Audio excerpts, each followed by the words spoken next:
नमस्कार दोस्तों, हमारे लेसन स्टडी चैनल के करंट अफेयर सेगमेंट में आपका स्वागत है। आज है 12 सितंबर और 12 सितंबर तक एग्जाम के पॉइंट ऑफ व्यू से जितनी भी इंपॉर्टेंट अपडेट्स हैं वो हम यहाँ पर देख लेते हैं। पहला क्वेश्चन है, इनमें से किसने यूएस ओपन 2022 महिला संवर का खिताब अपने नाम किया है? ऑप्शन है इसमें ईगा Swiatek, Maria Williams, Serena Williams या फिर सोफी पावला। तो इसका करेक्ट आंसर है ईगा स्वियातेक।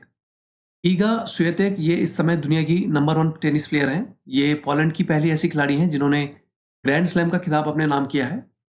अब यहाँ पर हम ग्रैंड स्लैम की अगर बात करें तो एक कैलेंडर वर्ष में 4 टेनिस ग्रैंड स्लैम होते हैं। ये चारों प्रतियोगिताएं निम्नलिखित हैं। पहला है ऑस्ट्रेलियन ओपन, ये प्रत्येक वर्ष मध्य जनवरी में हार्ड कोर्ट पर खेला जाता है। इसके बाद आता है फ्रेंच ओपन, ये प्रत्येक वर्ष मई अंत से लेके जून की शुरुआत तक चलता है और ये लाल मिट्टी के कोर्ट पर खेला जाता है। इसके बाद आता है विंबलडन, ये प्रत्येक वर्ष जून जुलाई के मध्य में लंदन में आयोजित किया जाता है और ये घास के कोर्ट पर खेला जाता है। और सबसे अंत में आता है यूएस ओपन, ये प्रत्येक वर्ष अगस्त सितंबर माह के मध्य आयोजित होता है और ये भी ऑस्ट्रेलियन ओपन की तरह हार्ड कोर्ट पर खेला जाता है। अगला क्वेश्चन है, हाल ही में भारत ने किसके साथ कई क्षेत्रों में आपसी सलाह को बढ़ावा देने हेतु एक समझौते पर हस्ताक्षर किए हैं? ऑप्शन है इसमें यूएसए, ऑस्ट्रेलिया, यूरोपीय संघ या फिर खाड़ी सहयोग परिषद। सो इसका करेक्ट आंसर है खाड़ी सहयोग परिषद।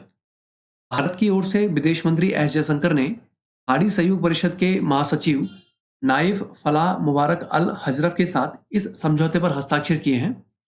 अगर खाड़ी सहयोग परिषद की बात करें तो ये 6 मध्य पूर्वी देशों का राजनीतिक और आर्थिक गठबंधन है। इसकी स्थापना वर्ष 1981 में हुई थी। वर्तमान में इस परिषद का मुख्यालय सऊदी अरब के रियाद में है। इसके सदस्य देशों में सऊदी अरब, कुवैत, कतर, संयुक्त अरब अमीरात, बहरीन और ओमान है। अगला क्वेश्चन है, भारतीय सेना प्रमुख जनरल मनोज पांडे हाल ही में किस अभ्यास की समीक्षा हेतु लद्दाख के दौरे पर गए हैं? ऑप्शन है इसमें प्रकाश, सूर्य किरण, पर्वत प्रहर या फिर चेतना। तो इसका करेक्ट आंसर है पर्वत प्रहर। भारतीय सेना प्रमुख जनरल मनोज पांडे ने लगभग 14,000 फीट से अधिक ऊंचाई पर लद्दाख पठार पर पर्वत प्रहर नाम से इस अभ्यास की समीक्षा की है। यह अभ्यास चीन के साथ लगने वाली वास्तविक नियंत्रण रेखा पर पूर्वी लद्दाख के आसपास के क्षेत्रों में किया गया है। अब यहाँ पर हम भारतीय सेना की बात करें तो भारतीय सेना दिवस ये 15 जनवरी को मनाया जाता है। लेफ्टिनेंट जनरल मनोज पांडे वर्तमान में भारतीय थल सेना प्रमुख हैं। भारतीय वायुसेना दिवस ये 8 अक्टूबर को मनाया जाता है। वर्तमान में भारत के air chief marshal V R. Chaudhari हैं। भारतीय नौसेना दिवस ये 4 दिसंबर को मनाया जाता है और वर्तमान में एडमिरल आर हरिकुमार भारतीय नौसेना प्रमुख हैं। अगला क्वेश्चन है, इनमें से कौन 26 सितंबर से शुरू हो रहे मैसूर दशहरा उत्सव 2022 का उद्घाटन करेगा? ऑप्शन है इसमें बसवराज बोम्मई, अमित शाह, द्रौपदी मुर्मू या फिर नरेंद्र मोदी। सो इसका करेक्ट आंसर है द्रौपदी मुर्मू।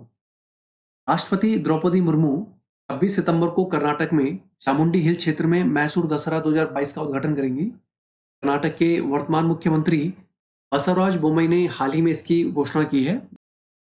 अब यहाँ पर हम कर्नाटक राज्य की बात करें तो कर्नाटक पहले मैसूर राज्य के नाम से जाना जाता था। यहाँ की आधिकारिक भाषा कन्नड़ है।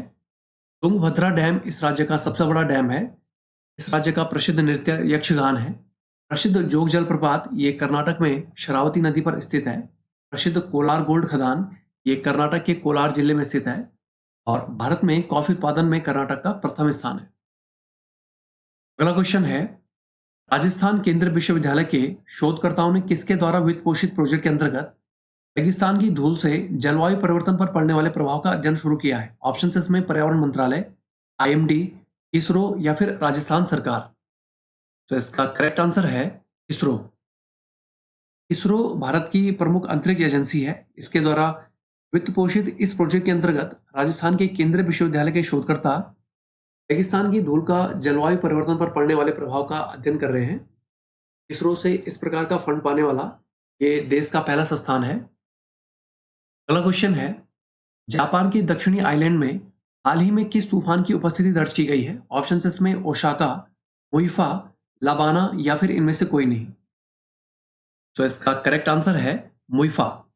जापान के मौसम विभाग के मुताबिक ये जो मुइफा तूफान है ये 11 सितंबर को जापान के दक्षिणी आइलैंड पहुंच गया था और 12 सितंबर तक इसके ताइवान के निकट इशिगाकी आइलैंड तक पहुंचने का अनुमान लगाया गया है।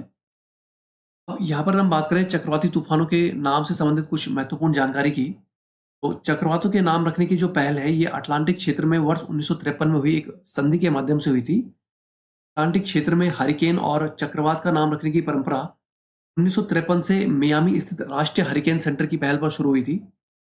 हिंद महासागर क्षेत्र के देशों ने भारत की पहल पर 2004 से चक्रवाती तूफानों का नाम रखने की व्यवस्था शुरू की थी। पर हिंद महासागर में उठने वाले तूफानों का नामकरण ये भारतीय मौसम विभाग तय करता है। अगला क्वेश्चन है, हाल ही में अमेरिका के भूगर्भीय सर्वेक्षण विभाग ने कहाँ 7.6 तीव्रता का भूकंप दर्ज किया है? ऑप्शन है इसमें कोलंबिया, कनाडा, अर्जेंटीना या फिर पापुआ न्यू गिनी। तो इसका करेक्ट आंसर है Papua New Guinea. US geological survey ये भूकंप की निगरानी और भू सर्वेक्षण करने वाली अमेरिकी संस्था है। इनके द्वारा पापुआ न्यू गिनी में रिक्टर स्केल पर 7.7 तीव्रता का भूकंप दर्ज किया गया है। अब यहाँ पर हम बात करें भूकंप से संबंधित कुछ महत्वपूर्ण जानकारी की, तो भूकंप का अध्ययन करने वाले विज्ञान को सिस्मोलॉजी कहते हैं। भूकंपीय तरंगों को सिस्मोग्राफ द्वारा मापा जाता है। पृथ्वी के आंतरिक भाग में भूकंप उत्पत्ति केंद्र को भूकंप मूल कहा जाता है तथा इसके ऊपर स्थित धरातलीय बिंदु को अधिकेंद्र या एपिसेंटर कहा जाता है। भूकंप की जो तीव्रता है ये रिक्टर स्केल पर मापी जाती है। भूकंप आने से पहले वायुमंडल में रेडॉन गैस की मात्रा बढ़ जाती है। अगला क्वेश्चन है, भारतीय नेवी ने हाल ही में किस नाम से एक स्टील फ्रिगेट लॉन्च किया है? ऑप्शन इसमें तारागिरी, ध्रुवा, आकाश या फिर विजय। सो इसका करेक्ट आंसर है तारागिरी। तारागिरी ये 3510 टन वजन का एक युद्धपोत है जिसे भारतीय नौसेना के in house bureau of naval design की ओर से डिजाइन किया गया है। ये भारतीय नौसेना का तीसरा स्टील फ्रिगेट है। इस युद्धपोत में मिसाइल की तैनाती भी की जा सकती है। अब यहाँ पर हाल ही में भारतीय नौसेना से संबंधित कुछ महत्वपूर्ण घटनाओं की बात करें तो हाल ही में प्रधानमंत्री नरेंद्र मोदी ने भारतीय नौसेना के नए ध्वज का अनावरण किया है। देश का पहला स्वदेशी एयरक्राफ्ट कैरियर आईएनएस विक्रांत ये हाल ही में भारतीय नौसेना में शामिल हुआ है। ऑपरेशन समुद्र सेतु ये कोविड-19 महामारी के दौरान विदेशों से भारतीय नागरिकों को भारत लाने के लिए जो राष्ट्रीय प्रयास था उसके एक हिस्से के रूप में भारतीय नौसेना द्वारा शुरू किया गया था। एडमिरल आर हरि कुमार ये वर्तमान में भारतीय नौसेना प्रमुख है।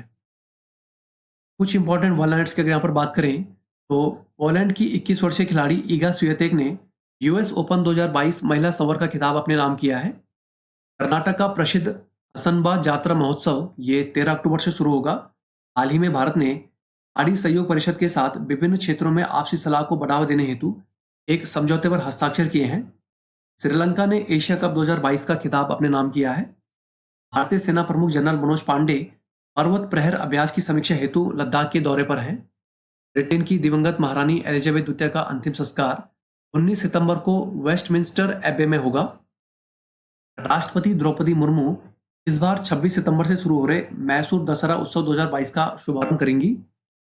राजस्थान केंद्रीय विश्वविद्यालय के शोधकर्ताओं ने इसरो द्वारा वित्त पोषित प्रोजेक्ट के अंतर्गत रेगिस्तान की धूल से जलवायु परिवर्तन पर पड़ने वाले प्रभाव का अध्ययन शुरू किया है। छत्तीसगढ़ राज्य में हाल ही में 3 नए जिले बने हैं। अब वहां जिलों की कुल संख्या 33 हो गई है। जापान के दक्षिणी आइलैंड में हाल ही में मजबूती के साथ मुइफा तूफान की उपस्थिति दर्ज की गई है। हाल ही में अमेरिका के भूगर्भीय सर्वेक्षण विभाग ने पापुआ न्यू गिनी में 7.6 तीव्रता का भूकंप दर्ज किया है। भारतीय नेवी ने हाल ही में तारागिरी नाम से एक स्टील फ्रिगेट लॉन्च किया है। तो friends that's all for today. अगर आपको हमारी वीडियो यूजफुल लगी हो तो हमारे चैनल को लाइक सब्सक्राइब करें और अपने फ्रेंड्स के साथ शेयर भी करें। Thank you all, best of luck, मिलते हैं नेक्स्ट वीडियो में।